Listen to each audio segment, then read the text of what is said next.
My beloved ones, gather round. Come close and listen, not just with your ears but with your heart. For I have heard a whisper in the wind, and it was God himself who leaned into my soul and said, Tell them, tell my people, why they must be careful in their old age. Yes, child, old age, that golden dusk of life, where the sun does not burn but blesses. It is a season of slowing down, but it is not a season of giving up. No, it is a time of harvest, a time where the seeds you planted in your youth begin to bloom or wither. So you must be careful, for the enemy watches closer now. He waits at the door not for your youth, but for your wisdom. He doesn't want your strength. He wants your legacy. When the sun begins to dip low in the sky, and its golden rays stretch long across the land, when the trees sway slower and the birds sing softer, the soul knows it has entered a holy place called old age. Now, don't let anyone fool you. This is not the place of endings. No, my dear, this is the beginning of a sacred unveiling, the peeling back of all the falsehoods we clung to in our youth. In old age, we do not lose our power. We become power wrapped in silence and wrapped in memory. God said, Child, be careful now, because what you carry is no longer just for you. You carry stories that have kept whole families alive. You carry lessons that could turn a stranger into a survivor. You carry prayers that were whispered in the dark and now echo in the light. That's right, beloved. You carry legacy in your very bones. There is a kind of hush that falls on those who've made it this far. It's not the silence of absence. It is the silence of completion. You have lived through storms, fires, and famines, not just of the land but of the heart. You've held people as they wept and buried them when their time came. You've laughed so hard you forgot your pain, and wept so long you learned to name it. And yet, in this holy season, the world has the nerve to act as though you have been diminished. No, you are not diminished. You are distilled, concentrated, aged like fine wine in the cellar of God's promise. And that is why you must be careful, not because you are brittle, but because you are priceless. This is the age where God begins to speak more gently, but more clearly. He doesn't shout over the noise of ambition and competition anymore. He sits beside you in your quiet, on your porch, in your stillness. He walks with you through the garden, not rushing a thing. And in the gentlest voice, he reminds you of all you've been and all you still are. He says, I've kept you. Not just so you can watch the world change, but so you can bless it as it does. You see, in old age your presence becomes a sanctuary.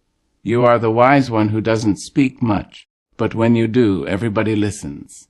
You are the one the young people come back to, when their fast lives turn into broken hearts. You are the anchor in a world blowing wild with uncertainty. So, yes, God said to be careful, because sacred things must be handled with reverence. And you, my darling, are sacred. Be careful how you spend your hours. This is not the time to let the hours slip through your fingers like sand. This is the time to hold each hour like a pearl.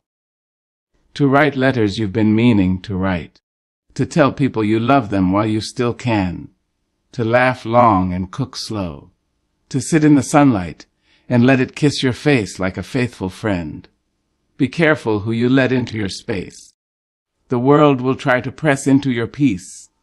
Some people are drawn to light, not because they want to shine, but because they want to dim it. So guard your peace like a precious flame.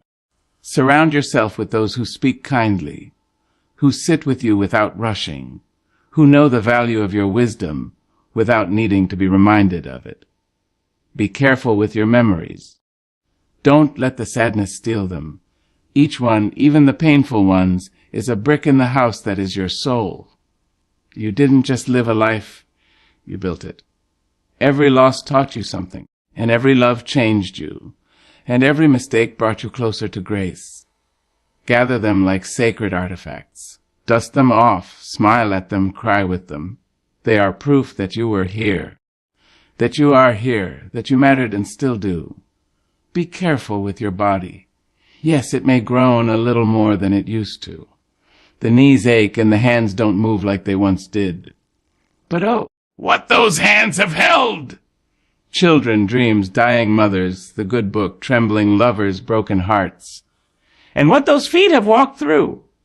So walk with pride, however slow. Each step is a psalm in the making. And most of all, be careful with your spirit.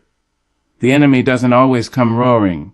Sometimes he comes whispering lies to your soul. Lies like, you've outlived your usefulness.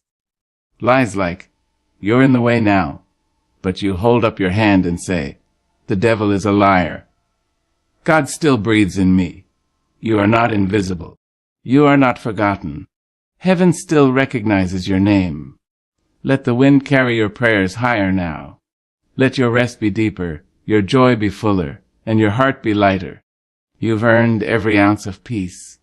You've carried the weight of generations. And now it's your turn to sit in the light and be the light. So be careful, not with fear, but with reverence.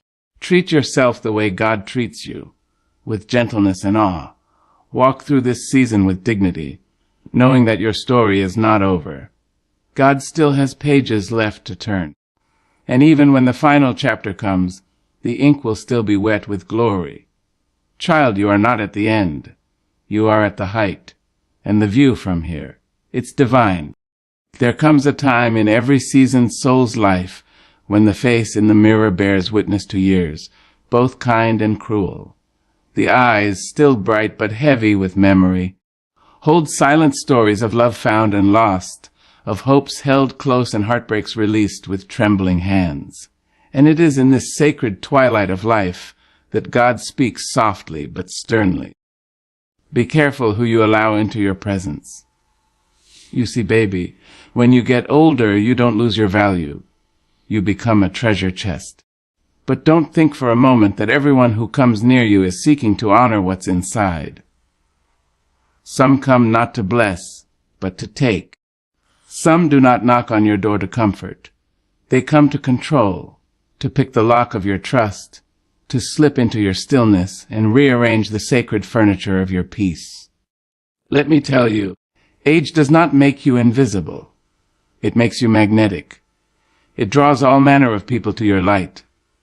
Some will come like angels, wrapping you in gentleness, warming you with laughter, reminding you that joy doesn't have an expiration date. But others will come cloaked in concern, pretending to care while calculating what they might gain. They'll speak with soft voices but have sharp motives. So listen with your spirit, not just your ears. God said, pay attention not to how they enter, but how they make you feel. Does their presence bring rest, or does it bring confusion? Do they make your soul breathe easier, or does something in you tighten when they draw near? Don't ignore that feeling. It's the Spirit whispering. This one is not sent by me. The enemy is crafty, my love. He knows that in your youth, he had to tempt you with noise, pleasure, pride, and praise. But in your old age, he comes quiet, subtle, sly. He sends people into your life not to tempt your body, but to test your mind, to question your reality, to plant seeds of doubt about who you are and whose you are. So guard your door.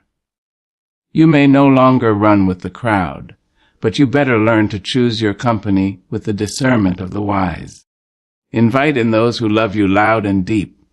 Keep close those who bring light into your home, not darkness.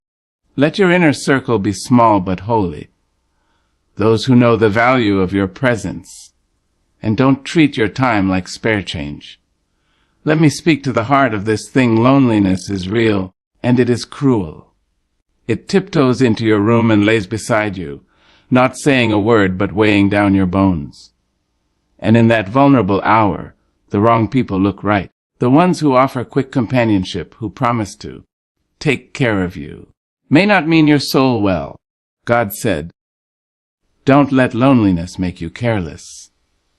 It is better to be alone with God than surrounded by people who drain your joy and manipulate your peace. People will come into your life with plans you didn't make, with advice you didn't ask for, and with intentions that smell sweet but rot at the root. Be wise, darling. Ask God before you open the door. Ask God before you sign the paper. Ask God before you say yes, just to feel needed.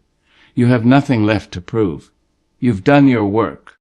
Now is the time to protect what God has planted in you. You are not a project. You are not a burden. You are not a forgotten tree bearing dying fruit. You are the last bloom of summer. You are the echo of every prayer your mother prayed. You are the answered cries of generations. And no one has the right to diminish you. Now let me say this gently. Because the truth comes heavy when it's wrapped in love, sometimes the people you need to be careful of are the ones you raised. Yes, I said it. Your own kin, your own blood. Just because they came from your womb or walked beside you through decades doesn't mean they've come into this season with honor. Some of them will see your slowing steps as weakness. Some will mistake your silence for surrender. But I'm here to remind you, you are still God's beloved, still His vessel, and He has His eye on every single soul who tries to take what's not theirs. Speak up, even if your voice trembles. Set boundaries, even if you feel guilty. This is your season of peace, not pressure. You are not here to be everybody's emergency exit or emotional storage. You are here to live softly, intentionally, freely. To give when you choose, not when you are coerced. To love from abundance, not from depletion. And when the right ones come, because yes, beloved, they will come, you'll feel it. The peace will be unmistakable. They'll sit with you and not need to fill the silence. They'll bring laughter that doesn't sting and conversations that uplift your spirit. They'll serve you without expectation, honor you without flattery, and love you without condition. These are the ones sent by God to walk with you in your golden hour. So be careful, yes. Not because you are fragile, but because you are precious. You have nothing to prove, but everything to preserve. Your wisdom is gold. Your heart is a wellspring. Your presence is a prayer. Don't you give that away to anyone who has not been tested by fire and approved by God. You are in a sacred season, and God, who has been with you from the cradle to the cane, is still guiding your every step. Trust Him, beloved. He will show you who is for you, and who merely appears to be. Walk gently, speak truth, and let your spirit rest in the safety of divine discernment. You are not alone. You are not abandoned. You are not at the mercy of anyone. You are covered. You are chosen. And above all else, you are still becoming. There is a sacred truth that comes with time, a soft truth draped in years and lined with memory. And it is this: even in old age, your words still hold power. Not just the kind of power that moves lips and stirs conversation. No, I'm talking about a deeper power. A holy, eternal, heaven-backed power. The kind of power that builds or breaks, that lifts or levels, that breathes life or seals silence. You see, my dear, when you were young, your words were like the wind, restless, rushing, rarely still. You spoke to be heard, to be seen, to be counted. And that's all right. That's what the young must do.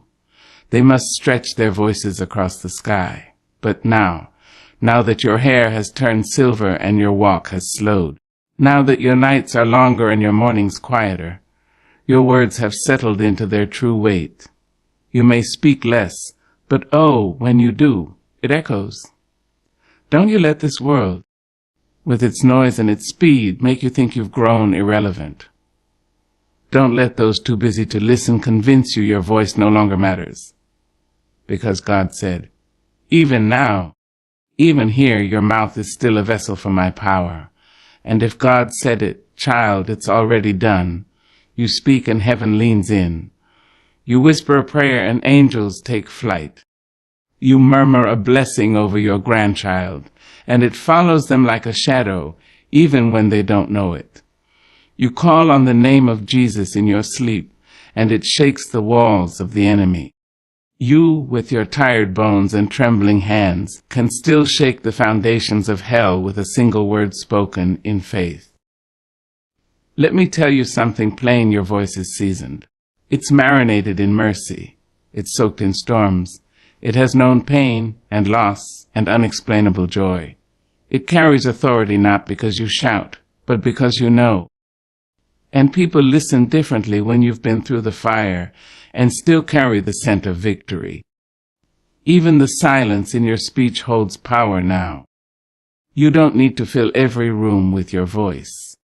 Sometimes your silence is the loudest thing in the room. It says, "I've lived enough to know I don't need to argue. I've seen enough to know how this ends. I've prayed enough to know who holds the outcome. But make no mistake, when you do speak, let it be holy.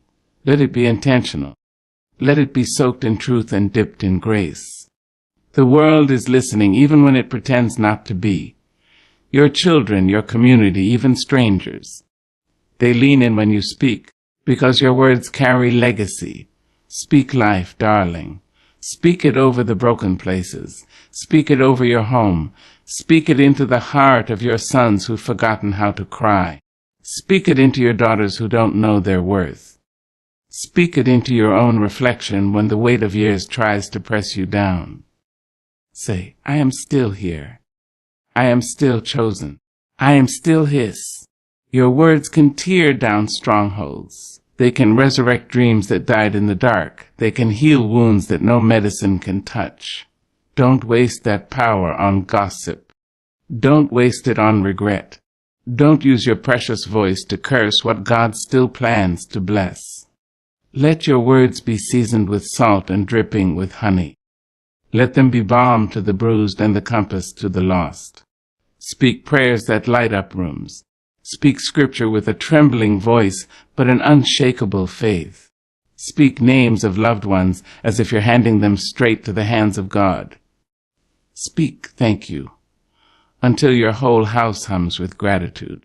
Speak I forgive you, to the ones who don't deserve it, because freedom isn't for them, it's for you. And when the day comes, and it will, that someone kneels beside your chair and asks, "Tell me, how did you survive?" You tell them the truth. Tell them it was the Lord. Tell them it was grace.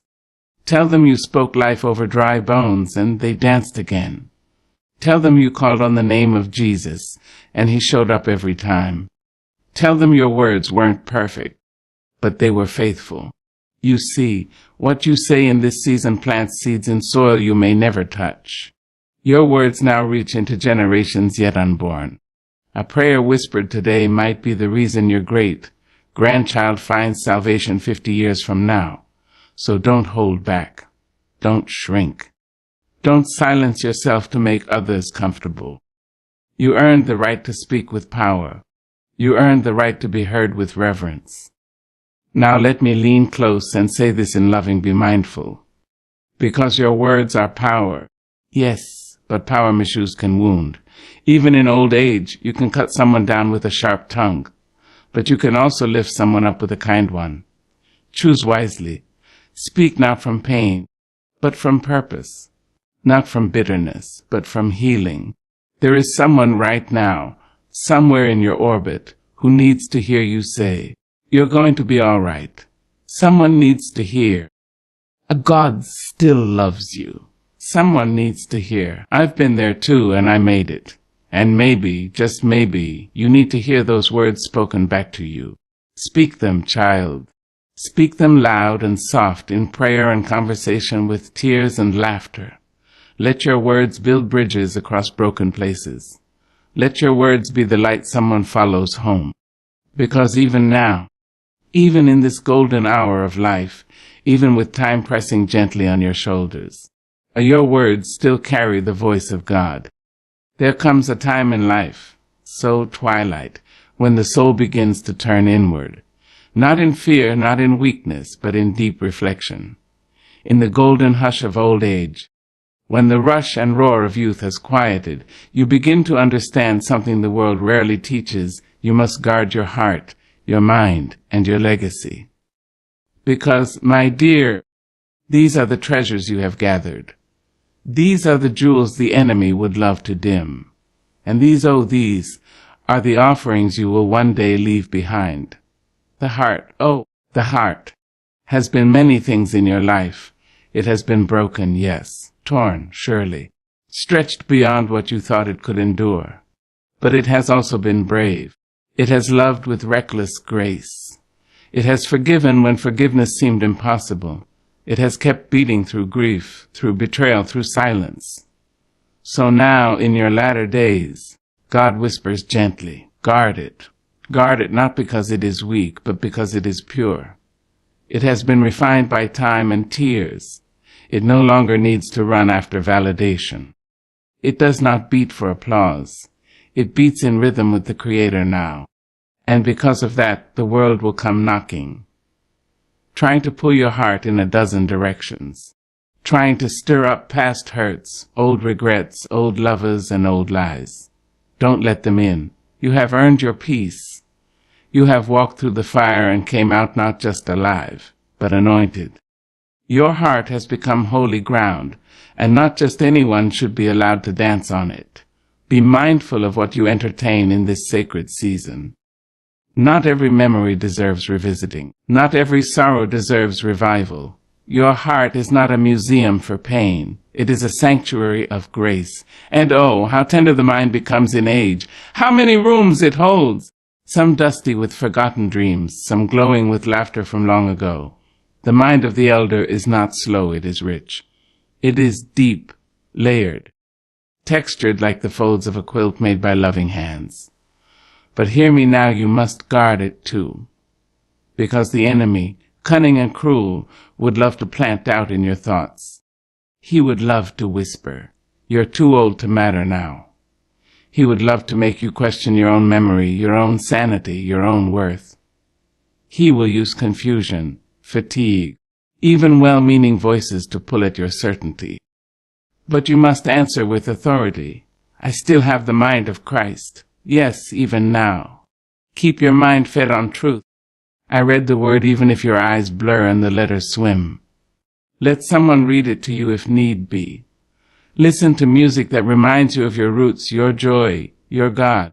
Tell your stories again and again, not because you forget, but because they need remembering. Your mind is not a burden. It is a blessing. Guard it like a precious scroll, passed down through generations, for it holds the wisdom of the road. Now let us speak of legacy, that quiet but thunderous thing. Legacy is not fame. It is not property. It is not how many people remember your name. No, child, legacy is how they remember your love. Legacy is the echo of your choices, the fragrance of your faith, the trail of light you leave behind for others to follow. And that more than anything must be protected. Too many elders fall into the trap of bitterness. They feel forgotten, overlooked, misunderstood, and out of that place they begin to speak poison instead of prophecy. But not you. No, not you. Your legacy is too mighty to be marred by resentment. You didn't come this far to turn your testimony into a complaint. Your legacy is every meal you cooked in love, every prayer you whispered into a dark night, every child you hugged close when the world felt too big, every boundary you set when no one else had the courage. It is in the way you forgive, the way you rise, the way you keep loving, keep hoping, keep believing. Even now, God has placed a divine responsibility on your shoulders. He said, I've brought you through, not just for your sake, but so others may know the path. That is legacy. So be careful what you pass down. Don't pass down fear. Don't pass down hatred. Don't pass down broken beliefs that chain your family to pain. Instead, pass down freedom. Pass down faith. Pass down the sound of your voice calling on the name of the Lord. If you've made mistakes, and who among us hasn't them, speak on them. Let your children and grandchildren know that even your missteps were wrapped in mercy, that God can make rivers in deserts and bloom in barren places, that your pain was not wasted. It became instruction, that your scars are not shameful. They are sacred maps for those who walk behind you. And listen now, your legacy isn't finished. You are still adding to it every day you wake up and choose joy over regret, peace over pride, love over fear. It is not too late to write new pages, to say the words you held back, to forgive, to dance, to bless, to live. So guard your heart, for from it flows the wellspring of life. Guard your mind, for it holds the truths that will outlive your body. And guard your legacy, for it is the altar where future generations will one day light their candles and whisper, "She walked with God." You may be older, beloved, but you are not done. You are a living testament. You are the keeper of holy things.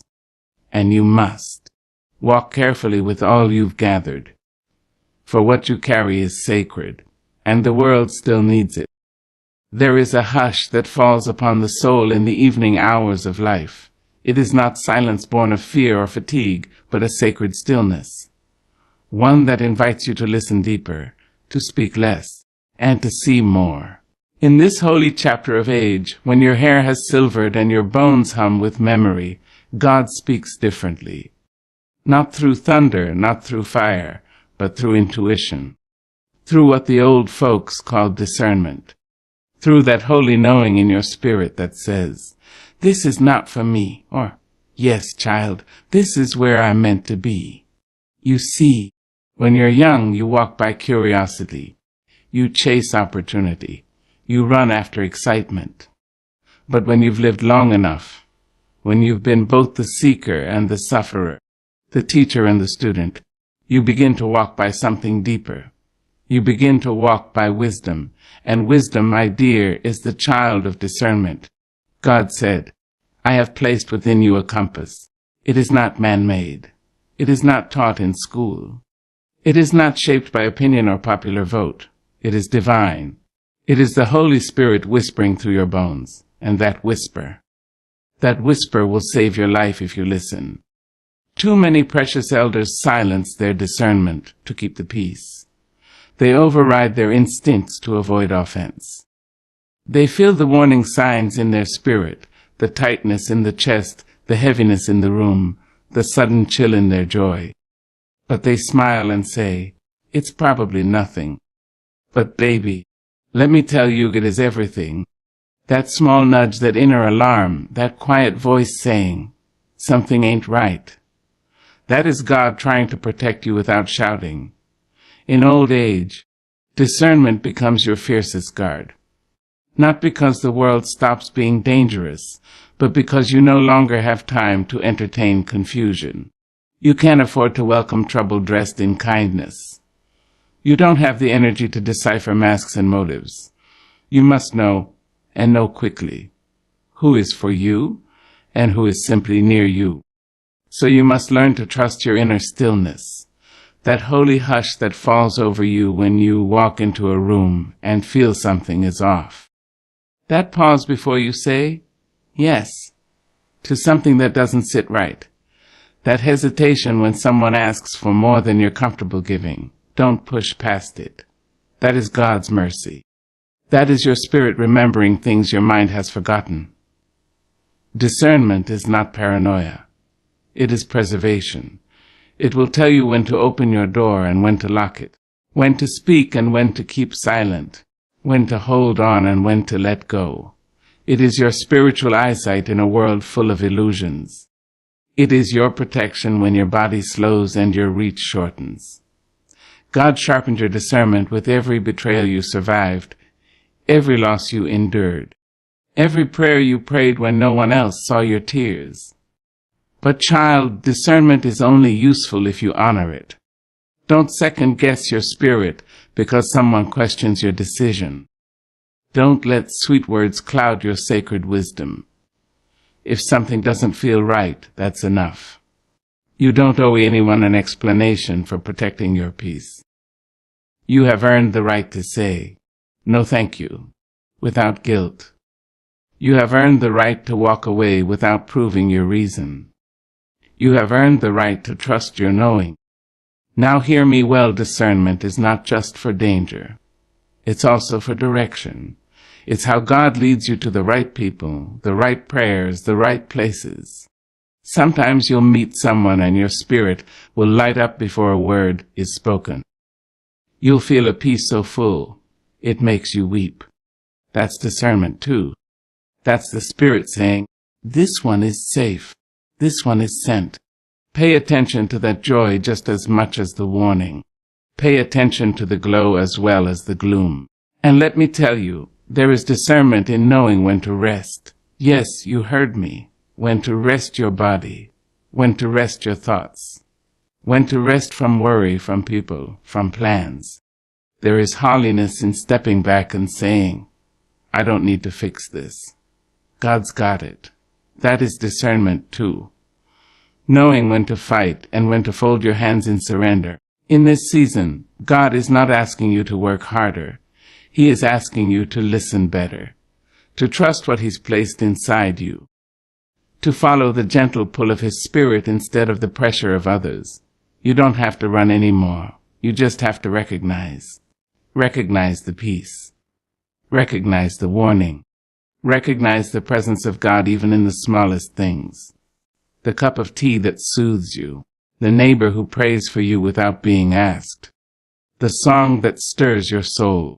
The scripture that feels like it was written just for you. All of this is discernment in action. You are not foolish. You are not slow. You are not paranoid. You are tuned into the frequency of the divine, and that, child, is the gift of aging, the gift of deep knowing, the ability to see past words and straight into motives, the ability to sense when something is off before it touches your peace, the ability to hear the whisper of God even when the world is screaming. So don't dismiss your discernment. Don't dull your senses to make others feel comfortable. Walk boldly in your knowing. Say yes when your spirit leaps, and say no when it grows still. You have walked too long in darkness to now ignore the light within you. You are wise. You are watched over. You are whispered to by the Spirit of the living God. And that voice, that still, small voice inside you, it's telling you the truth. Listen, beloved, it will not lead you astray.